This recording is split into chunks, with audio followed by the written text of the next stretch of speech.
Welcome to the Inside the Sales Playbook show, where on each and every episode, we dive into the actual sales processes, the plays, the strategies working for sales teams today. No high-level overview, no fluff. We get into the weeds of what some of the fastest growing and most successful sales teams are doing in business to drive revenue and grow their businesses. And in this episode, we've got something, let's call it the Inception episode, where I'm on Sam Dunning's platform. Mark Evans here, host of the Inside the Sales Playbook show, interviewing Sam on his podcast for my podcast. There's a lot going on here, but we're so excited for those of you that are tuning in. And I am so pumped to have Mr. Sam on the show. Sam, welcome to the Inside the Sales Playbook show.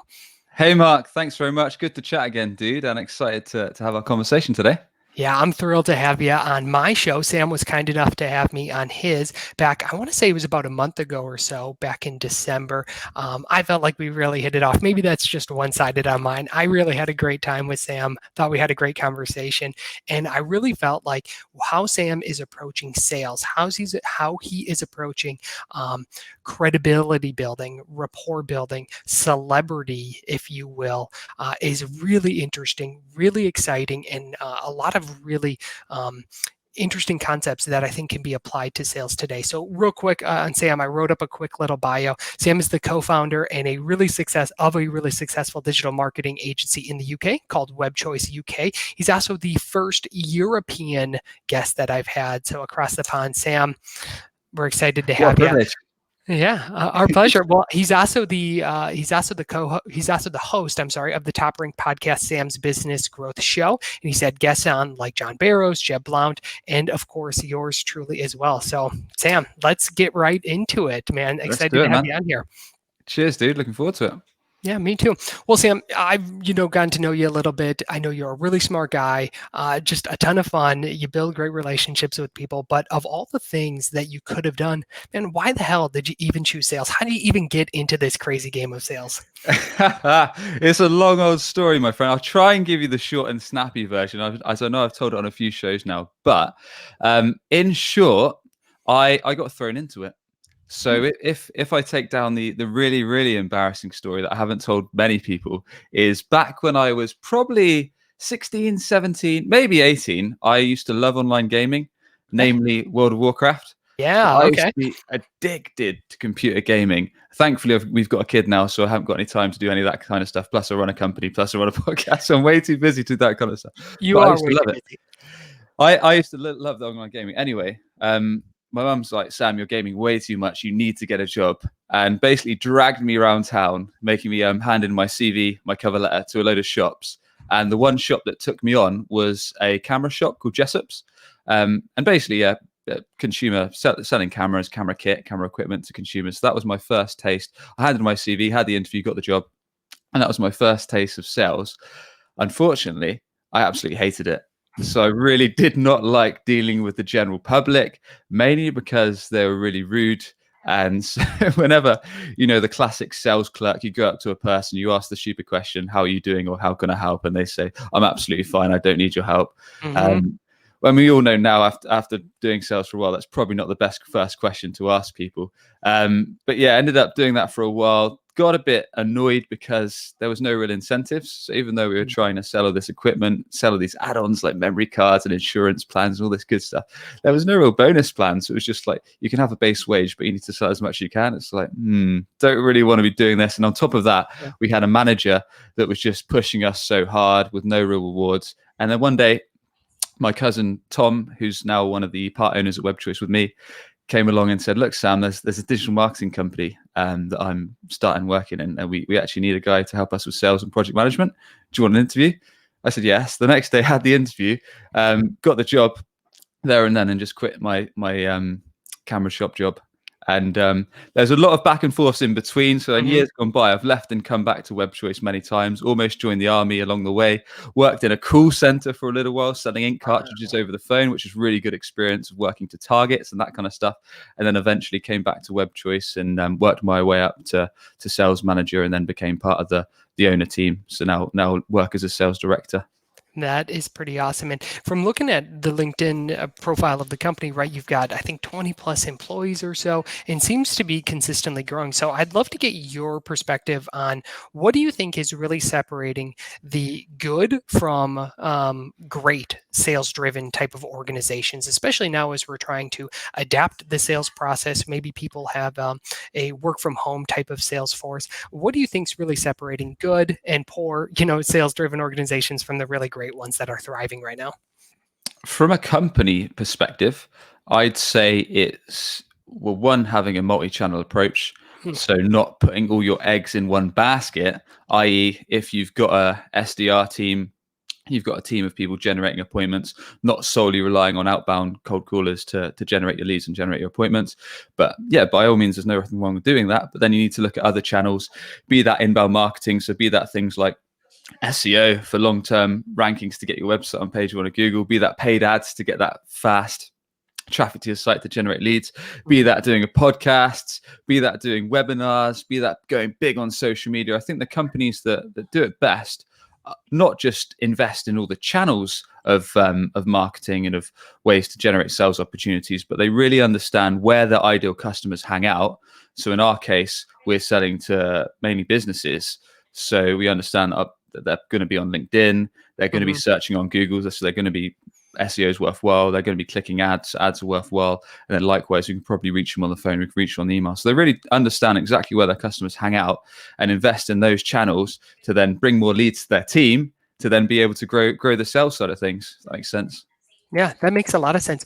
So you talked about this multi-channel approach. Let's say we're talking to an organization, you're coaching an organization that is either just starting out or wants to get more involved in a digital marketing perspective. What are some of the like low-hanging fruit? What's like the 5 things that just about every company could do today to get started on their digital marketing journey? Sure. So I'd say probably first and foremost, as an organization, or even if you're a solopreneur, entrepreneur, you need a solid website, so or at least a landing page, a solid site as a foundation to basically showcase what you could do, how you can help people, and allow people to get in touch with you. Because if it's not clearly showcasing exactly what you do, the problem or the pain you solve, how you can make people's or businesses' life better, as soon as people land on it, the chances are people are going to get bored, head to another site that is clear and that Yeah, does take them on the journey that they want to go on. or just get confused, right? Or get confused. Yeah, clarity is king. I mean, I'm preaching this so much at the moment. Clarity is king in your messaging, and Love whether that. you're in marketing, whether you're in sales. If you're not clear on what you can do, the problem you solve, and how to do business with you, what's the point? You're just going to lose people. So yeah, having a solid website that's nice and fast, that looks great, appeals to your target audience, is clear, and is easy to get in touch with you, book a demo, whatever you want people to do. Quick wins after that. I mean, if you really want to bring on board some traffic, some inbound inquiries, inbound opportunities for your sales team fast, you probably want to look at some paid ad revenues. So whether that's looking at things like Google Ads, or whether that's things like looking at Facebook ads or Instagram ads, depending on where your customers hang out. There's some real quick hitting ways to get ads up, get traffic to your site, and get some inbound leads flowing in. Yeah. Carol, Mark, do you have a I was question just going to say, yeah, one question with that. So one of the things I've heard from other people is they say, "Hey, I'm interested in Google Ads or Facebook ads, but I'm not sure what needs to happen on the back end." So it sounds like the first starting point, have a great website where they can what you do, so they can understand what you do, how you help people, and how they can get in touch with you. Is there anything else to a site that you should invest in, or any other sort of marketing collateral that one should invest in before they take that next step with ads, specifically Facebook and Google? Definitely. So let's say you're doing any kind of marketing investment for your site, whether that's with your own internal marketing team or whether that's paying an agency to do it, or even learning about yourself and then spending your own money. You need, as well as having that clear messaging on your website or your landing page, especially if you're directly paid ads, you might want to consider having standalone landing pages so people don't click off to other pages and get distracted from your message. However, as well as being clear, you want to build trust. So no one's going to inquire of you if they don't trust your business can help them. So ways you can do that is utilizing things like social proof. So what do I mean by that? I mean things like reviews, case studies, testimonials, accreditations, all that good stuff that you can weave without in between your pages, just so people can say, "Oh, look, There's a case study similar to the project we're trying to do. There's a testimonial of someone who had a similar experience to us, and it just builds these layer of trust. It's kind of like telling a story. So someone could be really close to wanting to do business with you, then see that testimonial, and that's the tipping point that makes them book a call or book a demo or whatever your action you want to take. So that's really important, that trust element. And just like when you're selling to people, if they don't trust that you're actually helpful, you're not asking the right questions, you're not talking about what's useful, and you're not just talking about yourself. Similar kind of thing with marketing, right? Yeah. So yeah, doing paid ads is a quick way, whether that's Google, whether that's Facebook, Instagram, whatever channels you want to use it, where your customers hang out. SEO, more of a longer term strategy. So more of the organic results, more you've obviously got the paid listings at the top and bottom of Google. In between that, you've got the juicy organic listings. Mm-hmm. So that's more of a long-term strategy that you can kind of start setting up by working on your website content, by working off your website, by doing things like articles, press releases, infographics, animated videos, all that good stuff. Over time will build up quality links to get you that all-important top spot on Google. But then that's 2 or 3 ideas, Mark. And then you've got 3 things, which could be like setting up your own podcast, like we've done, perhaps setting up a webinar, or setting up an email list. I mean, all those three things are pretty much free of charge. You just need a bit of kit, i.e. a microphone, headset, a little bit of software on your website, but most of that's open source anyway, which we can dive into any of those 3 in a sec. And you're good to go.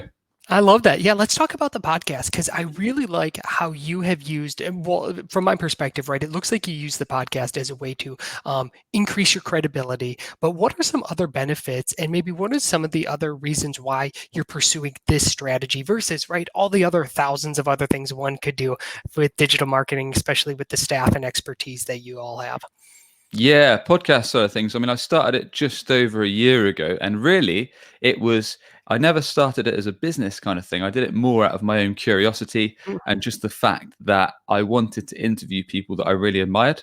So initially started out from a sales angle. So literally just got on sales experts, sales leaders that were smarter than me and that I wanted to learn from. So some of the very first guests were a guy called Daniel Disney, who runs platform called The Daily Sales. So that's one of the biggest sales entertainment channels on LinkedIn. And he's also a really good on social selling on LinkedIn. Then I got Brandon Bonanson over at Seamless.ai. And then it just followed on, just basically asking these people questions, getting them on. And what I found along the way, Mark, is that rather than when you kind of pitch someone cold on LinkedIn, they tend to just ignore your message unless you've crafted it really well, or unless you start more of a conversation before you go for your pitch, which is always encouraged. Because we were asking them to come on the podcast, it was just like, hey man, really love what you're doing. Really love your recent show with XYZ. I'd love to have you on my show. 99.9% of the time, people say yes when you invite them to a podcast. So it started off as just a bit of fun, just a learning exercise. But then I realized that as we slowly built an audience, as we pushed out the company Web Choice, our digital marketing company, started to give me, 1, great content to put on LinkedIn. It started 2, a lot of people messaged me saying, Sam, you've come out from nowhere. I've never seen you before. You're like interviewing all these people that are pretty good at business, pretty good at sales, pretty good at marketing. Like, why are you doing it? So as a result, I learned a lot from the people that I interviewed. I learned that it was quite easy to get people on the show. I learned that it could give a bit of promotion for our company. So we started getting inbound inquiries for Web Choice. And also it just helped me learn tons from the guest and just gave me a lot of content to use on LinkedIn. In terms of the good thing about podcasts is you can repurpose them so much. So you can do 1 30-minute interview. And from that, you've obviously got the podcast. If you record the video, you've got the podcast for YouTube as well as the audio channels. And then you can chop that up. So you can get nice little 1-minute, 2-minute promos that you can promote, that your guests can promote. And it can also help encourage trust within both the guest and also yourself. So whenever there's a nice 1 or 2 minute spill that you're talking about a topic you know a lot about in your industry, in your sector, that can again build that layer of trust when you post it out on social media or whatever channel you want to push it. So there's a lot there. But it's in short, it's very, very fun. And if you're thinking about doing a podcast, it's 100% worth it for many, many reasons and many benefits. Yeah, it really seems like it. And I've known that just from the show that I've started here recently, where we're primarily on YouTube, but we're also going to be expanding into the podcast universe as well. On how, yeah, you don't have to have, you don't have to be a household name in order to get household names in sales, right? And that message, I really loved how you put it off there before, how you explained it on how, a traditional cold outreach is met with negativity, right? Like 99% of the time. But when you ask and when you flip that switch and say, like, hey, can I interview you? The responses are almost immediate and they're pretty incredible. They're very warm, they're very welcoming. Even these individuals that are writing multiple books and getting noticed on some pretty large platforms are very open to being interviewed. So I totally agree with that.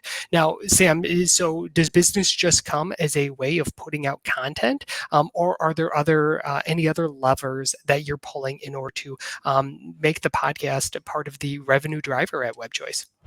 Yeah, so it's never something we've pushed too hard. I mean, one more thing before we drive into that is that there is another way you can go with your podcast that we have done a little bit, and a guy called James Carberry over at a company called Sweetfish Media, I believe, kind of came up with this idea. Is if instead of just interviewing people that you're interested in, what you specifically target people you want to do business with to build off that relationship by getting them on your podcast. So say, for example, your company typically deals with businesses that are, I don't know, 50 to 100 employees, and you Mhm. typically are looking to speak to their marketing directors in, let's say, SaaS, software as a service tech companies. So you go onto LinkedIn, you go onto whatever tool you use to source this data, you find those marketing directors in those type of companies, then you reach out to them. Mhm. Perhaps you check out their LinkedIn profile, you say, look, I really enjoyed your post on this. Would love to have you on my podcast so you can share your knowledge on XYZ. Chances are they're going to say yes. You get them on your podcast for a half hour, you're promoting them, you've Mhm. built a relationship, and over time that you can nurture, and eventually you maybe do business with some of these people. So that's another strategy to think about just before we jump into the content side of things, which I know works for a lot of organizations to get new business opportunities. Yeah, I really, really love that. I think that's really excellent. Anything else in that kind of realm? You mentioned about some of the content as well, but is there any other kind of thing that you want to wrap that podcast part of the segment here? Yeah, I mean, I think it's not being too salesy. So I Hmm. mean, we started off our podcast, like I said, about a year ago. Didn't have any ads to start with. Recently took on a sponsor, so we just have a small ad like halfway in between. I tend to wear my Web Choice T-shirt if I'm being on video, Yeah. and if people ask me about marketing, then I'll add my 2 cents. I'll add my opinion when I'm talking to guests, but I don't want to shove it down their neck. Hmm. Generally, I want to give as much value to the audience and share actionable tips from our guests, and then pipe in with my own thoughts here and there. So I think it's getting that balance of not being salesy, being genuinely curious about your Hmm. guests, making sure what you do, making sure you understand who your audience are. So in my case, I'm talking to small to medium-sized business owners, perhaps sales and marketing professionals. So making sure you understand your niche and then giving value to them, not trying to sell it too hard. Obviously, give a bit of promotion, perhaps in the middle at the end, and obviously put the links in the descriptions that you do. Hmm. And then feel free to promote it across whatever social media channels you want. LinkedIn tends to be really good for us. So I think it's over time, it's going to have that compound interest effect. So if you keep doing it, eventually you'll start to see results. Yeah. What do you say to people who could maybe be viewing your platform, knowing that, hey, you're already a year in? Because I know that this happens to a lot of people, right? They see you a year in, and they're like, wow, Sam's got these episodes. He's interviewing these top level people. He also has these promos and these teasers and this social media graphic. What would you tell someone who's like, there's no way I can do that. There's no way I've got the talent for it, or can even get started on that. What's your advice to someone who's maybe like, yes, I want to do that, but I'm scared and don't know where to start? Yeah. It's a good question. I guess I'm a bit of the opposite of that. I tend to just jump into things. Hmm. Um, but I know not not everyone's like that. So start with something small. So perhaps start with people you know in your network. So Hmm. if you're thinking, I want to do podcasting, but I'm not quite ready to do it with people I don't know. So maybe interview your past clients to start with, or past Hmm. customers. You've already got a relationship with them. So you Yeah. could say, look, can I set up like a 15-minute Zoom call? And that's going to be useful anyway, because they might even give you a case study video, or they might give you some really useful information. And then ramp it up once you're happy, once you're comfortable. You don't even have to film it. Once you're comfortable either being in front of the microphone or with the camera, then start doing, like we said, the cold outreach, reaching out to the people you want to interview, and getting onto it really. And Mhm. perhaps listen to a few podcasts beforehand. that are similar to the one you're thinking of setting up, whether that's marketing, sales, or something else. Get that experience. Or if you've got any questions, I'm always happy to speak to people that have got any queries around the kit to use, how to reach out to people, and that kind of stuff. Always happy to help out. Awesome. Love that. Let's transition a little bit. So you mentioned before, Sam, that you're the sales manager at WebChoice. And so I know you've got several sales people, but let's talk about kind of your sales playbook, right? What are some of the strategies, processes, maybe techniques, not asking you to reveal any trade secrets, but what's really working in your sales team today? Sure. So, I mean, we're quite fortunate at WebChoice. As we're a digital marketing company, a lot of our inquiries tend to come inbound. So whether Okay. that's through our website or whether that's through our SEO or our paid ads. And then as I do a lot with the podcast and I do a lot of LinkedIn, I generate a lot of conversations through those platforms as well, through the content that we put out each and every week. In terms of what's working, so something I always drive home quite a lot is I think great discovery makes good sales. So that's one of my biggest things. I think if you can nail the discovery stage process, if you can get that down to a T, then that's going to set you up for the rest of the deal. So that's something I'm pretty passionate about, asking the right questions, the difficult questions, the hard questions up front. Even if it is an inbound or outbound opportunity, doesn't just because a lead's come into your website through your landing page or through LinkedIn or through social media, it doesn't mean they're ready to buy. It doesn't even mean you're a good fit for them or they're a good fit for you. So just because someone's come to you, you still need to qualify properly. Doesn't mean you need to read a spreadsheet of 2,000 questions. What it does mean is you need to have an open and honest conversation and really explain from the start, look, I'm going to ask a few questions to you. You're going to ask a few questions to me, probably about how we do business, our process and such. And then together, let's work out if it makes sense for us to help you out, discuss next steps. Or if not, let me know at any stage. We can part ways friends, and I'll try and point you to a trusted partner who I think can help you. So being more of a professional than what I was guilty of in my earlier years of just pushing, driving for the sale, trying to get a deal done, even if we weren't the best fit. And we all know if you try and push really hard for those kind of deals, it's going to bite you in the ass later, sooner or later, for whatever reason, because you sold it too cheap, or it's not really a product or service you do properly, or the customer didn't have the right expectations. So asking the tough questions up front about where they want to get to with it, their goals and objectives, where they see themselves in 12 months' time with it, who else involved in the process, the decisions, getting all that out of the way is really going to help you later in the sales cycle. That's just my 2 cents. Yeah. Is there a discovery question that you ask every time that you really love that our listeners could take and be like, ooh, that's a good one? Yeah, and I think I'm stealing this from Benjamin Dennehy when I interviewed him. There's a couple, really. I think doing that upfront contract that I just touched on there is quite crucial because it really builds trust from the start, and it shows them you're not just another sales rep that's pushing for the deal. You're actually giving them an out at any stage. And that's that asking of you have some questions, I'll ask some questions, and we'll see if this is a good fit, right? Not is that accurate? Yeah, usually I say something like, "Look, really excited to chat today." And typically, this I'm pretty sure I stole this from Benjamin. There's 3 things. So once you've asked, usually I'll start a call saying, "Look, what's an ideal outcome for today's conversation?" And then they might say, "Look, I want to get a quote, or I want to get a time frame. Or I'm just looking at prices." So then you've already understand straight away what they want to get out of the call. Then you'll usually ask if it's inbound. Then you'll say, how did you find us? What prompted you to reach out to us? Just for your data, so you can understand your lead sources. Then I'll go on to say, oh, cool. Well, there's typically 3 things that could happen on this conversation. The first one is you might not feel happy with me. You might not feel comfortable with myself or our organization or what we do. Absolutely fine. Feel free to let me know at any stage. Won't take any offense. We can part ways friends. Second thing that could happen is that after I've asked you a few questions and you've asked me a few questions, we may feel that we're not the best suited company to yourself. So in that case, is it all right if I say, look, I don't think we can help this time, but is it okay if I try and introduce you to a partner or company freelancer that can help you out? They'll probably say yes. Thirdly, it may be that after we've had a good discussion, we both feel that it is a good match and we can help you out today. So if that is the case, can we just spend a minute or 2 at the end of our chat discussing a relevant next step? And they're nearly, I don't think anyone so far has said no. So they're going to say yes. So you're setting the foundation, you're setting that upfront contract before you do anything. And it just makes you sound professional. It makes you sound like you're not just trying to push them into a deal, and you've both got the chance to back out at any time and no one will take any offense. Yeah, I really love that. I think that's fantastic. So that really helps, and that just structures conversations, because sometimes sales conversations with outbound, with inbound opportunities can just be up and down all over the shop. It gives you a bit of structure to your call or your video call. And then another one, I think I've taken this from someone else as well. Most of my questions I've taken from books or someone else. Is Oh man. once you've kind of chatted through their goals and objectives, and you've probably about a quarter of the way through the conversation, a good question to ask is, look, imagine we're 6 months down the line from now, 12 months down the line from now. What would it take for you to say working with Sam, working with WebChoice, or working with Mark, working with SalesKit was a really, really good move? And they'll just open up to you. They'll tell you all these things. They'll be like, well, I need to get here. I need to be this. I need to do X, Y, Z. You can prod in. You can dig a little deeper once they give you the answer. So they might say, look, I want to get to 10K revenue. I want to increase my revenue by 10K in the next 6 months per month, or something like that. That's a low figure, but they might say something like that, and you say, okay, why is that important to you?